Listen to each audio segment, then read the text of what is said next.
అమెరికాపై తీవ్ర స్థాయిలో విరుచుకుపడ్డారు విదేశాంగ మంత్రి జైశంకర్. రష్యా చమురు కొనుగోలు చేస్తుందన్న కారణంతో భారత్ మీద అమెరికా అధ్యక్షుడు డొనాల్డ్ ట్రంప్ అదనపు టారిఫ్లు విధించిన నేపథ్యంలో కీలక వ్యాఖ్యలు చేశారు. దేశ ప్రజల ప్రయోజనాలకు అనుగుణంగానే మా ప్రభుత్వ నిర్ణయాలు ఉంటాయని తేల్చి చెప్పారు. భారత్లో ఏ సమస్య ఉంటే ఇక్కడ ఉత్పత్తులు కొనుగోలు చేయాల్సిన అవసరం ఉందో మాకు తెలుసు అని చెప్పుకొచ్చారు. ఎకనామిక్ టైమ్స్ ఆధ్వర్యంలో శనివారం ఢిల్లీలో జరిగిన వరల్డ్ లీడర్స్ ఫోరం సదస్సులో మాట్లాడారు.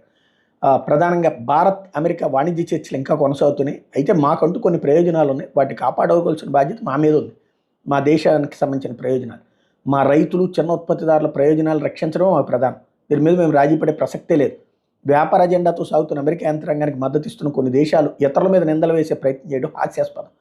నిజంగా మీకు భారత్తో సమస్య ఉంటే మా చమురును శుద్ధి చేసిన ఉత్పత్తులను కొనుగోలు చేయకండి, వాటి కొనాలని మిమ్మల్ని ఎవ్వరూ బలవంతం చేయట్లేదు. మీకు నచ్చకపోతే కొనకండి అని తేల్చి చెప్పారు. అంతేగాక ట్రంప్